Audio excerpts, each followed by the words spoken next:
Hello viewers, welcome to Politicos. ఇప్పుడు మనతో పాటు దేవరాంజల్ గ్రామస్తులు ఉన్నారు. సో వారు చెప్తున్న మాట ఏంటంటే 44 రోజులుగా ఏదైతే దేవరాంజల్ ఏదైతే కండ్ల కొయ్యలో ఉన్నటువంటి ఈ రోడ్ రహదారి ఏదైతే ఉందో ఆ రహదారిని అక్కడ ఉన్నటువంటి పెద్ద మనుషులు ఎవరైతే ఆ గ్రామానికి చెందిన వ్యక్తులు దాన్ని బ్లాక్ చేసేసి వీరిని ఇబ్బంది పెడతా ఉన్నారని చెప్తా ఉన్నారు.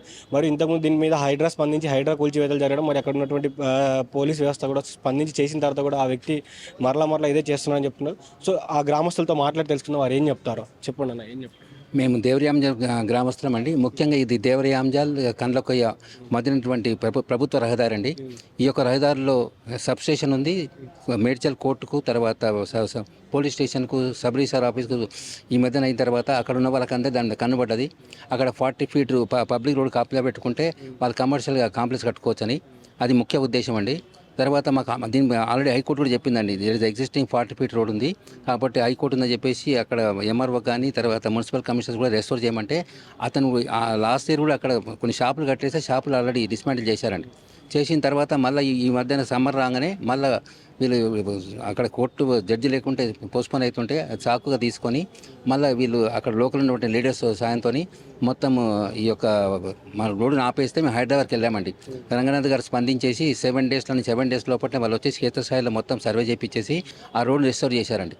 రెస్టోర్ చేసినాక వాళ్ళకి ఏమంటారంటే మీరు మాది కాదని నువ్వు హైదరాబాద్ పోతావని చెప్పేసి కక్ష కట్టేసేసి నెక్స్ట్ డే మార్నింగ్ పెద్ద జేసీబీ ఇచ్చేసి ఒక పెద్ద బావి తోడేశారండి రోడ్లో. ఇంకా రాడ్ తోసేసి డ్రైనేజ్ వాటర్ ఇచ్చిపెట్టేశారు. తర్వాత అక్కడ రోడ్లు అన్ని మూలలు వేసేసారు.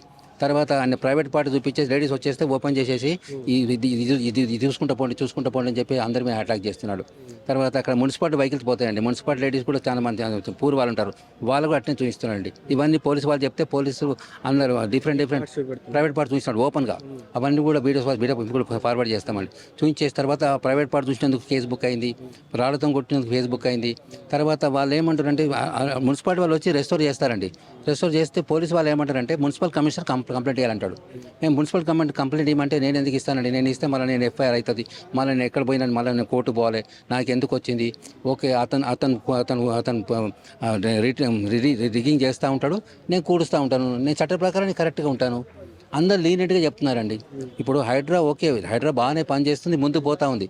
తర్వాత హైడ్రా పోయిన తర్వాత వీళ్ళకి కూడా అక్కడ ఏం లింక్ లేకుండా పోయిందండి. అక్కడ ఏం జరుగుతుందో లోకల్ పోలీస్ వాళ్ళు కానీ లోకల్ కమిషనర్స్ కానీ అంత కోఆపరేటివ్గా లేరండి. కాబట్టి వాళ్ళు ఏమనుకుంటున్నారంటే మీరు హైడ్రా పోయింది కదా హైడ్రా చేసుకున్నామంటారు. మా యొక్క విన్నపం ఏంటంటే కలెక్టర్ గారు డిస్ట్రిక్ట్ లెవెల్ టాస్క్ ఫోర్స్ పెట్టి క్లియర్ చేయాలండి. ప్రతిసారి సెకండ్ టైం హైడ్రా రాకపోవచ్చు. తర్వాత పోలీసు వాళ్ళు కూడా ఇట్లా 4-5 కేసెస్ అయిన తర్వాత లా అండ్ ఆర్డర్ ప్రాబ్లం కాబట్టి ఇది వాళ్ళకు పీడీ యాక్ట్ ప్రకారం వాళ్ళ చర్య తీసుకోవాలండి.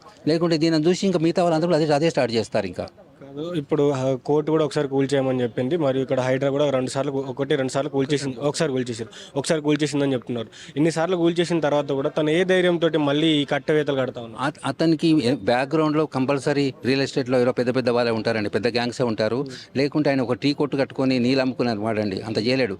కాబట్టి అతనికి ఏంటంటే ఇది తీసుకుంటే ఎక్కడ మీద వస్తుందని చెప్పేసి రియల్ ఎస్టేట్ మాఫియా లాగా లింకప్ అయి చేస్తున్నారండి. వాళ్ళందరూ కూడా పైన ఉంటారండి, వాళ్ళు గ్రౌండ్లో రారు. ఇలాంటి ఆయన ఇంకో స్వామి చేసి వేసుకుంటాడండి. ఈ నరసింహారెడ్డి అని అనుకుంటే నరసింహారెడ్డి దాదాపు 60 ఏళ్ళు ఉంటుంది. 60 ఏళ్ళు ఉంటుంది. మొన్నటిదాకా దీక్షకు వస్తారు కదండి, ఆ 20 మంది తీసుకొచ్చి అందరితో ఎలక్ట్రిసిటీ బోర్డు దొంగలు, హైడ్రా దొంగలు, వాళ్ళు దొంగలు, అంత లక్షగొండలు, అంత నాశనం అయిపోయి అందరు నాస్తికులు, అసలు దేవుని గురించి చెప్తాడు. అక్కడ జనాలు కట్టిస్తాను జరిగేది ఇది. అట్లా అందరిని తీసుకొచ్చి అంతతో అటాక్ చేపిస్తున్నాడండి. తర్వాత గుండాలను కూడా హెయిర్ చేసుకుంటాడండి. వాళ్ళు ఏమంటారు, ఏ టైంలోనే మిమ్మల్ని కంపల్సరీ మిమ్మల్ని హెయిర్ చేస్తామని చెప్తున్నారండి. అక్కడ ఏమవుతుందంటే హైకోర్టు ఆర్డర్ క్లియర్గా ఉందండి. 40 ఫీట్ పబ్లిక్ రోడ్ అని చెప్పి క్లియర్గా హైకోర్టు ఆర్డర్ క్లియర్గా ఇచ్చారు. ఇది చూపించినాక కూడా అక్కడ ఉన్న లోకల్ పోలీస్ కానీ కమిషనర్లు కానీ వాళ్ళ డ్యూటీ వాళ్ళు చేయట్లేరండి. వాళ్ళ డ్యూటీ వాళ్ళు కరెక్ట్గా చేస్తే అది పెద్ద మ్యాటర్ కాదండి. హైడ్రా వాళ్ళు వచ్చి క్లియర్ చేశారు. క్లియర్ చేసినా కూడా మళ్ళీ కందకాలు దొవ్వినా కూడా బండకుంట నరసింహారెడ్డి, రామకృష్ణారెడ్డి, కార్తిక్ రెడ్డి వీళ్ళందరూ వచ్చి మళ్ళీ పెద్ద కందకాలు దొవ్వి ఆపుతున్నారంటే ఆపినాక కూడా కమిషనర్లు వచ్చి రీస్టోర్ చేయట్లేరండి. వస్తున్నారు, రీస్టోర్ ట్రై చేస్తున్నారు, తిడుతున్నాడు, వెళ్ళిపోతున్నారు. అంతేగాని సీరియస్గా డిశ్చార్జ్ చేయటారు వాళ్ళ డ్యూటీస్. వాళ్ళు లీనియంట్ ఉన్నందుకే ఇట్లాంటి వాళ్ళు ఇల్లీగల్ క్రిమినల్ యాక్టివిటీస్ నడుస్తున్నాయండి. వీళ్ళు కనుక గట్టిగా ఉంటే అది ఈజీగా అయిపోయే ఇష్యూ అండి ఇది. అక్కడ ఉన్న లోకల్ కమిషనర్స్, పోలీసు చాలా స్ట్రిక్ట్గా యాక్ట్ చేయాలండి. అట్ ద సేమ్ టైం వాళ్ళకి మీద 4 ఎఫ్ఐఆర్లు ఉన్నాయి. 4 ఎఫ్ఐఆర్లు ఉన్నా కూడా పోలీస్ కంప్లైంట్ ఇచ్చి పీడీ యాక్ట్ ఎందుకు చేయట్లేరు? అట్లాంటి ఇల్లీగల్ మనుషులను ఆ ఏరియాలోనే ఉంచొద్దండి. అట్లాంటి వాళ్ళు అంత ఓపెన్గా పబ్లిక్ డ్యూటీస్కి అడ్డుకుంటున్నప్పుడు అతను ఎందుకు ఎంకరేజ్ చేస్తున్నారండి లోకల్ వాళ్ళు, మున్సిపల్ కమిషనర్స్? సో అక్కడ వాళ్ళ లీనియన్సే ఇవన్నీ క్రిమినల్ యాక్టివిటీస్కి కారణాలు అవుతున్నాయి. Please subscribe to the channel and download the Politicos app from the links in the description.